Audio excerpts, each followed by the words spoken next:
And we're live. Sorry, ladies and gentlemen. Skip just made a joke before we went live, and it was hilarious. Uh, Skip, the Casey curse has been lifted. Yeah. It's gone. All we need is all of our starters out of the lineup so that Dwayne has no one to game plan against. It's out of the way, which is great. We hope you guys enjoyed that one. So, good afternoon, good morning, good evening, ladies and gentlemen, wherever you are, whatever time it is for you right now. Just know that you are locked in until the point with Skip. and the King. You guys know what to do. Go down there. You guys can find us on Apple, Amazon, where else? Spotify. If you're working out and you're just hanging out and you just want to listen to our beautiful voices, but we're also on Instagram, we're also on Facebook, we're also on Twitter, and we're on YouTube right now, which is hopefully where you're watching us. And if you're not, you're bootlegging and you owe us some money. Now, speaking of that, we would like to send a special shout out to our sponsor, WeDoLaundry.ca. You guys know what to do. Right there, it's right now in the city of Toronto. It's a lot of snow. I know a lot of people can't get to their laundromat and take care of themselves. You guys can go to their website, punch in the code to the point, get 5% off. They will come to your door, wash, fold, bring it right back for you. Thank you guys at WeDoLaundry.ca. It's a great service, and make sure you guys go check that out. That's it. Speaking of keeping fresh and clean, sometimes things aren't. You know, right now, currently, the Toronto Raptors are pretty short on what they need. As of this day, as of this recording, right now, they're out with Pascal. Gary Trent is out. Precious Achiuwa is out. Freddie VanVleet is out. Precious and Pascal look like it could be a long-term injury. Otto Porter's out now, too. That came out after the last game. Otto Porter's out now, too. There we go. There we go. But within these last three games, the Toronto Raptors are actually 1-2, right? 1 win, 2 losses, which was the most recent game where they won. So I have to ask you, based on these injuries, because within these 3 games, also remember Khem Birch was out 2 games as well, right? Freddie played 1 of them. Gary Trent played 2 of them. Now, how do you see the Raptors faring with all of these parts and all these cogs having to come together within the positionless 6'9" basketball? How do you see them faring within these last 3 games? Should we ring the alarm, ding, ding, ding, or should we be hopeful? Well, I mean, I think it's disappointing just in the sense that these are supposed to be 3 very winnable games, very gettable games. I think with a full roster, Toronto can trounce all 3 of these teams. OKC, a little better than they look, maybe, based on how they've started the year. They're 6-8, I think. Indiana 6-6. So these teams aren't quite as bad as maybe we expected. But you look at it on paper, and these are teams that come into the season. They were rebuilding. They're still in a retool tank phase. And you think a healthy Toronto Raptors team is able to smack them. But actually, what we've kind of seen around the NBA this year is there's been a few of these games where there'll be this young upstart team that's just running the floor and just sort of out hustling some of the older, more veteran teams that you expect to be higher up in the standings. You see it over in the Western Conference more than the Eastern Conference. The whole Western Conference is upside down right now. It's starting to even out a little bit, but yeah, I think it might be a bit of a trend in the league that maybe maybe the worm is turning on some of these teams, and they're not quite as bad as we think they are.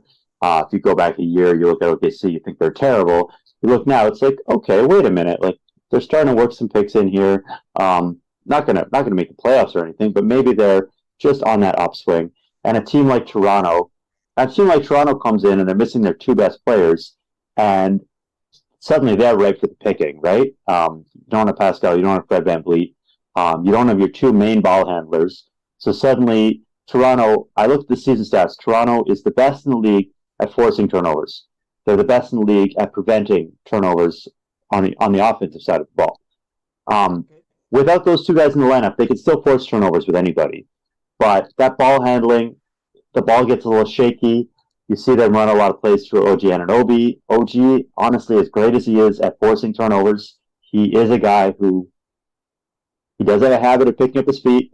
He does have a habit of making a bad pass. Not quite as smooth in the post as a guy like Pascal, who's gonna know always be able to find the pass, always be able to control his dribble. Even Fred, that's a really important part of Fred's game. As much as we bemoan the driving, the over driving, he's not a guy who's going to be throwing the ball in the first row of the seats. So there's a few reasons why I think they struggle in this stretch. I think it's very much excusable based on all the guys. Skip. We talking turnovers? Skip. Okay. Like somebody said to you, you should not exist. I do not condone that. And you're my brother. I think you should be here for the rest of my life. I can't live without you. But I got to go against you. Turnovers in these last 3 games, Raptors are a plus 10 against the other teams, which is an average of 3.3333333. What was their average number originally? What wasn't it 4? 5? On the season, they average about 12 turnovers a game, and they average forcing 17 turnovers a game. They're still forcing a million turnovers, especially against these young teams that are throwing the ball all over the place. Where the problem lies is on the offensive side of the ball. In the half court, they already struggle in the half court with all their healthy players. They're really struggling now, and you're having to put the ball in the hands of guys like OG Anunoby, Scottie Barnes, a great passer, but like then you go a little further down the depth chart, and guys are handling the ball who maybe don't have the same capabilities, and it's just a little bit sloppier on that end. And the turnovers are up a little bit. It's not just turnovers; it's also just bad half court offense. It's also just struggling to score, struggling to get out in transition. I think what we're seeing is teams are able to play the Raptors style right back at them. Normally, we see the Raptors go in, and they're the team that's out hustling teams. They're the teams that's ramming the ball down the throat of the other team. You go in, you're missing your best guys. You go up against a young, hungry team like OKC in particular. OKC just rammed the ball right back at us. Everything the Raptors do, OKC did better. And so that's yeah. And then also, obviously, we've seen the fourth quarter collapses in the last 2 games. Obviously, they survived the Detroit game. With all due respect, Detroit is not as good as those other 2 teams. Like Indiana and OKC are on the upswing. Detroit's still 3 and like 12 or something. They're still in the lottery. So, and they were missing obviously Cade Cunningham. So I mean, the fact that you beat Detroit while they were missing Cade Cunningham and you only won by like 5 points, under normal circumstances that would be a little bit alarming. But with all the injuries, it's excusable. Skip to add to your point. The Raptors in the fourth quarter, they in total for the last 3 games, they were minus 27, which is, if you guys can do the math, divide that by 3, that's 9. Minus 9 in each fourth quarter when it should really count. So please go on. Well, and that's when Pascal and Fred are going to have the ball, when Pascal and Fred are going to be creating offense. And without those guys in the lineup, like I love seeing OG create. I think this is really good learning experience for OG to be in this role as your primary scorer, essentially. There are other guys who are doing it too, but he's kind of been one of the primary focuses on the offensive end, and I think that's great for him. But he's not at the point where he can hold down a game down the stretch, the way that like a Pascal Siakam can, because Siakam has grown into that superstar role over the past 2 or 3 years. OG, like, yes, he can go off for a quarter. He can do this. He can do that. It's different. It's a different thing when you're trying to control the pace at the end of the game. You're trying to manage a lead. You're trying to do this. You're trying to score, stay aggressive. These are difficult things to manage. There's some fatigue. There was some fatigue issues. I mean, the Indiana game was obviously there was a lot of fatigue that went into that. Indiana was much more rested than the Raptors were. Raptors were coming off a back-to-back. So there are reasons that they lost the game above and beyond what I'm saying. But when you have your regulars in the lineup, there's more stability. There's more of an ability to weather that storm. There's more of an ability to go back, take a timeout, retool. They might just be missing that in this stretch. And I'm a little concerned just because they're 1-2 against these bad teams. If these guys are going to be out for a few more games, I mean, teams coming up in the next couple weeks are not going to be as easy as the guys that you just played. So you're going to need to see some players come back in the lineup. Otherwise, this could be, I mean, worst case scenario, if these guys don't come back, you could be looking at a Tampa tank again. I think it's much more like just a blip on the radar. They'll get back healthy in a month or two, and things will get back to normal. But it's a little bit alarming. Don't get me wrong. Skip, I don't think it's alarming at all. I do not think it's alarming at all. I rating. Okay, let me tell you something. We have been on the show multiple times. How many times, Skip, can you count? Because you can't count that far. That I have said that the Raptors bench needs to play. They need their reps. They need to learn. So far, from what we've seen, it's a natural progression, right? From the first two games to the last one against Detroit, from that back-to-back to now, which was a natural progression. They are still learning. They're not perfect, ladies and gentlemen. Let's not say blow it up or whatever. But we did also say that, you actually said it, that there will be a point in the season where the starters won't be there. Some might be injured, some might be out, some might be this. So sometimes the bench actually has to step up. Correct? Correct? You did say that. I don't remember what you're specifically referring to, but sure, I might have said that. Yeah. I'm going to stand and die on this hill. But now that they're actually getting their reps and going through the progression and learning, yes, you did mention about the fourth quarter, and yeah, that's true. They're -9 average, -27 overall. There was that debacle where they only scored 14 points against Indiana against their 36, right? There was that, which led to a loss. But this is how they learn. You can't always learn on paper, right? Sometimes you got to learn through experience and muscle memory. And this is what these young guys need. Because when you got like your Pascals, your Freddies, your Gary Trent, you got these guys who are taking over the show. Well, now guess what? They're out. Now you got your Scottie Barnes, you got your Kolikos, you got your OGs, you got your Bouchers, you got your Malachi Flynns, you got your Delano Bantons. These guys time to shine and make something for themselves. Like, you already have the seasoned vets in Otto Porter and Thad Young, right? You already have them, so they can help navigate these young gentlemen, right? But the thing is, now that the starters are out, okay, Skip, here's what I'm going to ask you.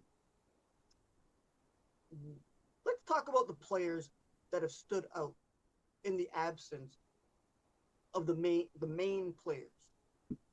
Can we start off with our rookie of the year, the one and only, drafted number 4, which was predicted here by our man Robert Mishevic on To The Point before it even happened. Okay, so can we talk about him and his play in the last 3 games due to the absence of the main players? Well, Scottie, I think this has been said around the internet, but Scottie is kind of the one example of a guy who hasn't stepped up into this void. He's really kind of struggled the past few games. To be fair, it's a lot to put a mantle on this guy to be this guy. All of a sudden, like, Pascal's out, Fred's out. All right, you're supposed to be the guy now. And that's a lot to put on anybody. A second-year player, as much as we want him to be a star already, he's not there yet. He has lots of flaws in his game. I think the more disappointing side of the ball has been the defensive side of the ball, because especially a couple of games ago in that OKC blowout, he just was absent on defense. He was absent for the first half of that game completely, offensively and defensively. He's getting completely torched, just blown by. He's still getting blown by a little bit. He cannot guard in space. I think what we're kind of seeing with Scottie is he is defensively, he has to play kind of as a center almost, because he cannot go out guard people, especially smaller guards, especially anybody who has the ability to get a step on him. He almost has to play drop coverage. That's all he can really do at this point, which is a little disappointing, because going into the draft, everyone was like, this guy's a defensive maestro. He's the next Ben Simmons. It's all about the defense with this guy, which is not kind of what we've seen. Now, on the offensive side of the ball, you go back to the OKC game. The first half, he was just, again, completely absent, completely just off ball, not really doing anything, very passive. And you saw in the second half of that game, Alvin even said on the broadcast that game, like someone's got in his ear and said, all right, go at the basket, do some things. You're embarrassing yourself out there. Like, not embarrassing, but someone probably said that to him, like just to shake him up. So he came out and he was much more forceful in that game. He was much more aggressive in the second half of that game. At that point, the game was kind of out of reach though, and every time he'd get a couple baskets, they give up a couple on the other end because the defense was just soft that whole game. But even since that game, like we've seen flashes of it, we've seen him get in the paint, but he doesn't have the ability. First of all, he's not really a shot maker. That's not really what his role is.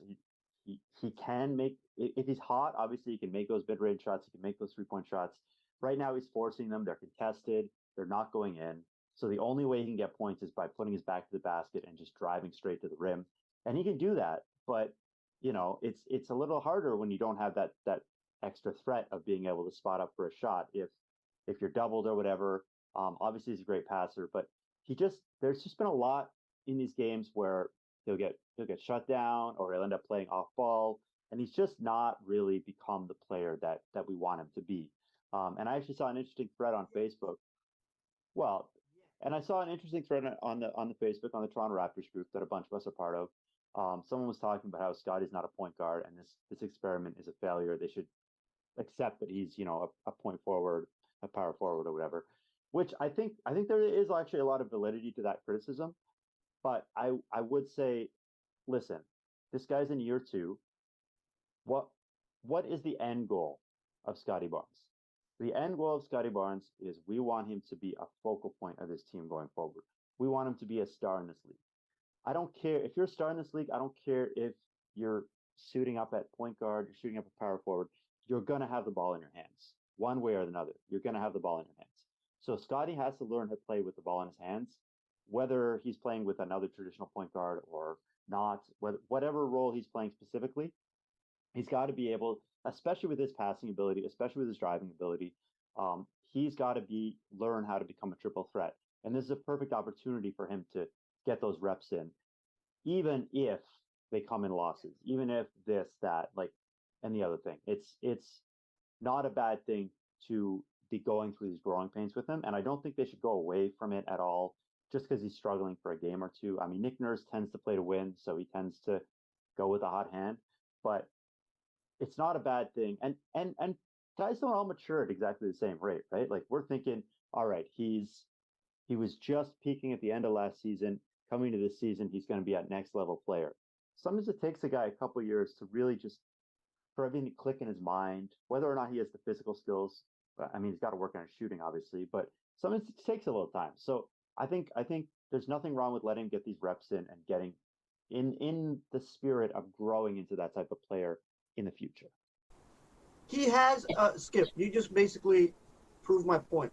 It's a curve, right? He's got to learn. We just got to stick with it because our end game for him is to be the man, which is it's an expectation, but it's definitely a possibility, right? Like that's what we want, and that's what we'd like to see from him. Like shoot, the other night when he hit those couple threes in a row, I was loving it, right? Like he has the potential. There's other players on the Raptors roster that can shine out and show out. Now let's speak about the potential defensive player of the year in OG Anunoby. What have you seen from him in these last 3 games, Skip, now that he has to really step up? No, he's stepped up. I mean, I spoke already about the turnovers a little bit, about some of the struggles about greasy offense when he's kind of the focal point. But overall, I think this has been a really good stretch for him to kind of try out being the man. I think once he comes back, once Pascal comes back, once Pascal comes back, OG these games will really help OG find his role as, if you talk about a boxer, right? If he's the guy who's not throwing a haymaker, he's the guy who's throwing the jabs. I think that's a great role for him. So you got to try on the big boy shoes for a little while. Try to create offense as a primary creator, scorer, etc. And then when some of these other guys get back in the lineup, he's just that much more refined at doing the things he does really well: 3-point shooting, cutting dunks, transition. Well, yeah, steals and transition go together. Um, and a guy who can create a little bit for himself. Obviously, he's not really. He gets in a lot of trouble sometimes when he gets double teamed, when he gets into traffic. But I still think working out those kinks is good for him in the long run. And I think it's been a really encouraging stretch for him overall the past week or so. Okay, so what I've seen from the last 3 games is uh, OG is averaging the same amount of minutes as Scottie Barnes at 34. He's averaging 19 points per game, right? 5 boards, 2 assists. He's averaging 1 steal because 1 game he had 0 steals. 3 games, yeah, just in the last 3 ever since Remembrance Day. Salute, thank you for your service. But also at the same time, he's averaging 19 points. You know who's averaging 20 points with 4 less minutes averaging? Chris Boucher. Okay, to Boucher. Boucher. And if I see that on a broadcast, I'm coming after you, okay? I coined that phrase. Okay, Touche Boucher. Man, this guy is looking good coming off the bench, especially now that he has to fill a bigger role. And I have been a huge advocate of him ever since the offseason that he is going to be the front runner to anchor the Raptors bench mob 2-point. Oh, Skip, what are your thoughts on Chris Boucher from what you've seen eye test, maybe statistically over the last games with the absence of the starters? Yeah, the 3 games. I mean, he had a couple rough games before this stretch, but the 3 games with everybody out he's really showed out in these games. He does so much really well that the Raptors need: the rebounding, the scoring. You can see how he used to be a G League MVP, right? Like he has the ability to be kind of a 3 level scorer because he can do it all. He can rebound, he can shoot a little bit from three. I mean, he gets in trouble when he shoots too much from three, but he can shoot a little bit from three. He can make those little layups, those little dunks. He could just do so much stuff. And I think basically you look at the rotation, right? With Otto Porter out now, you got 5 of your 9 rotation guys. So in my mind, OG's the best. OG and Scottie are the 2 best players that are left over from the main rotation. And then I think Boucher is probably the third best player on this team right now. Yes. So Yes. my only question with Boucher is like, why isn't he starting? First of all, I think there's a huge argument to put him in the starting lineup. Now you can say they went with Banton as a starter last game. That's fine. You want the ball handling, the point guard, and you want a little bit more shooting. But why is he not closing quarters? Why is he not closing games? Because he's one of the best players on the team right now. And I don't think that's really all that disputable. Sure, I mean, I understand maybe Nick Nurse wants to keep the bench mojo intact and keep him coming off the bench. That's fine, but your best player should be finishing the game. Your best player should be closing the game. There's no reason that Juancho Hernan-Gomez should be on the floor in the dying minutes of the fourth quarter instead of Chris Boucher, based on how those 2 players have played. I wasn't even upset with how Juancho played the other night, but Chris Boucher is one of your best players. So that's the only thing I have to say about that, really. Okay, Skip. We've covered the main 3 players, and we're running short on time, but there are multiple players that have come off the bench that have helped the Raptors within these, I guess you could say, dire times or desperate times, Mm-hmm. right? Missing main players, big key parts of the team and the starting rotation. But there are certain players. So let me throw some names at you, and let me get your thoughts on it. Number 1 is your boy. You've been harping on Thad Young. Yeah, I mean he's been solid. He is what he is, right? We know what he is at this point in his career. He's a veteran. He's a stabilizing force. He manages things. out there. He's not necessarily going to put up a million points every night. But what I've really seen over the past couple weeks is, or not couple weeks, a couple games, sorry, is we finally seen him take up residency in the high post as a creator, as a passer. He was doing that a lot last year, and he came into this year, and I don't know if it was just because he wasn't playing a lot, he wasn't getting in his rhythm, but when he was in the game, he wasn't really playing that role. I saw, especially the last game against Detroit, there were multiple plays where the ball was running through Thad, either above the key or at top of the key, and he was looking for cutters, he was looking for three-point shooters, and he was creating offense. So I think that's what he needs to be on this team. He needs to be an initiator, and I'm glad I saw some of that. Go do a breakdown with one of our friends on that. Okay, it took too long. Yes, his passing has been great. Now let's go to another veteran, Otto Porter Jr. Well, I mean, he's hurt now, and I mean, this is what we said going into the year. He's going to be hurt a lot. I mean, this is just who Otto Porter is. But he's had a couple of good games. I think overall, I'd like to see some more consistency out of him, but he's doing what he was brought in to do. Defense, three-point shooting, could be a little more consistent, but I'm overall fine with how he's performed. I'm happy with how he's playing. He's not putting up big numbers, but he's been doing very well and keeping the team spaced out on the floor with the positionless 6'9" vision. There's another player I wanted to ask you about. Let's go to the Mondem. Career high 27, bro, from the 45 bus, fam. Yo, I've noticed a progression in him in the last 3 games, due to minutes, due to shots, due to percentages, and due to his numbers, what he's done, and I think it's pretty good. What do you think about him? He's leading scorer in summer league. He was playing a lot. He fits the Raptors style really well, just in terms of he likes to play with pace. He's 6'9". He likes to run the floor and get layups and dunks and whatnot, or not dunks, but layups and alley oops or whatever. So I think he's kind of found his zone just in the past couple games because he's getting minutes. Like, you put him in the starting lineup, he has the chance to run. The only thing I'd be concerned about is, okay, this guy's great in summer league. This guy can do this against Detroit, who's 3-12. Can this guy do this against real established NBA defenses? That's the one thing I would ask. Yeah, it's not a bad sign. It's a good sign for sure. And also, thank you. And also, speaking of progression, the backup point guard for him that game where he got the career high was Malachi Flynn. In 15 minutes, he got 12 points. That ain't bad, because we saw him put up 70 in the summer. So what do you think of Malachi Flynn? Because let me tell you, I love watching this guy play, especially when he puts on the mask. Woo! Love it. So Malachi, I thought there were definitely some good signs for Malachi, but as much as he's doing some things, they paired him with Koloko. I actually picked up on that during the game, but I saw a tweet about it, to kind of get him free, because he kind of needs to be more of that traditional point guard.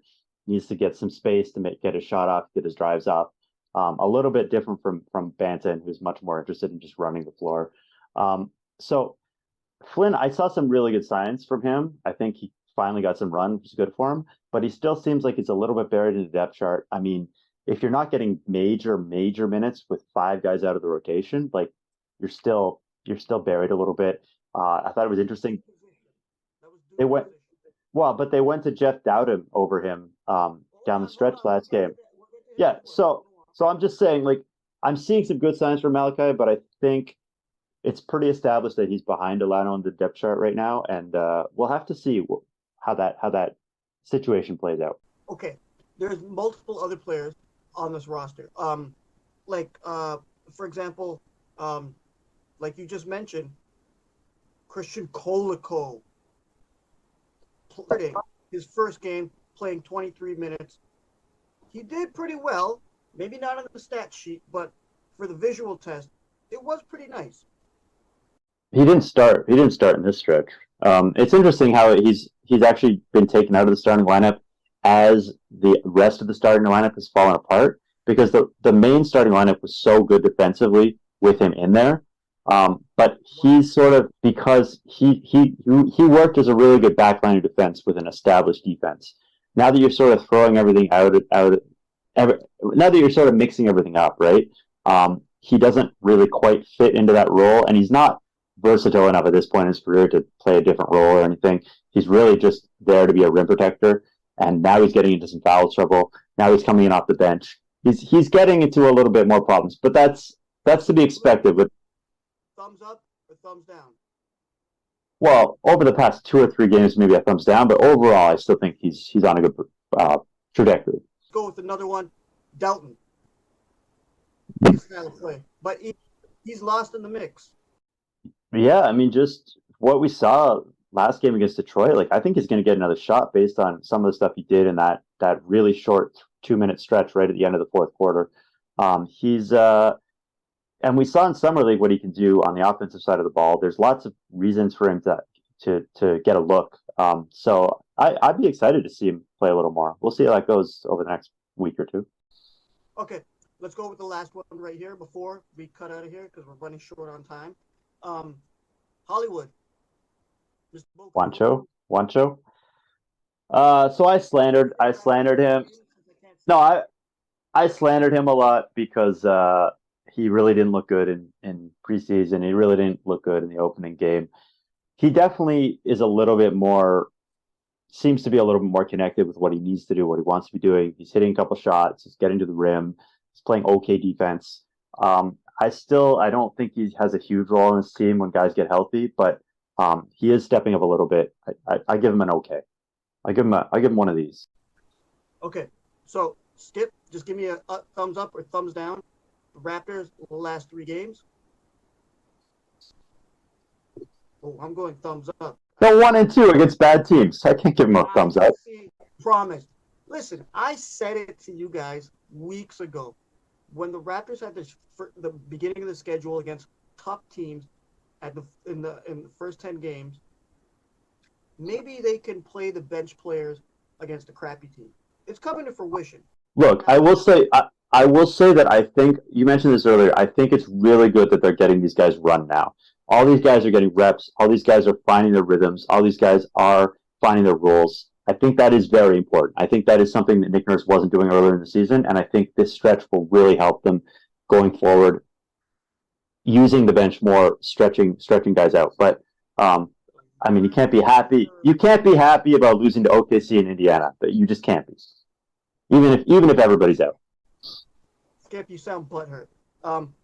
The upcoming schedule based on what the Raptors have, Skip, I don't want to hear an explanation. I just want to see a reaction.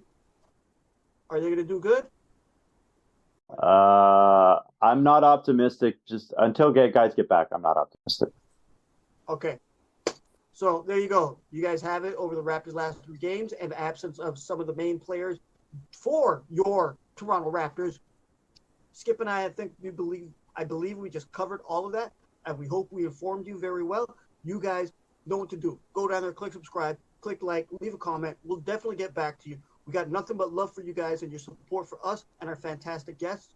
We enjoy everything that you guys do. We listen to you, and we want to hear more from you. So on behalf of myself, Skip, at Dougie J's on Twitter, and myself, King Hussein, you might find me somewhere. Good afternoon, good morning, good evening, good night, and peace.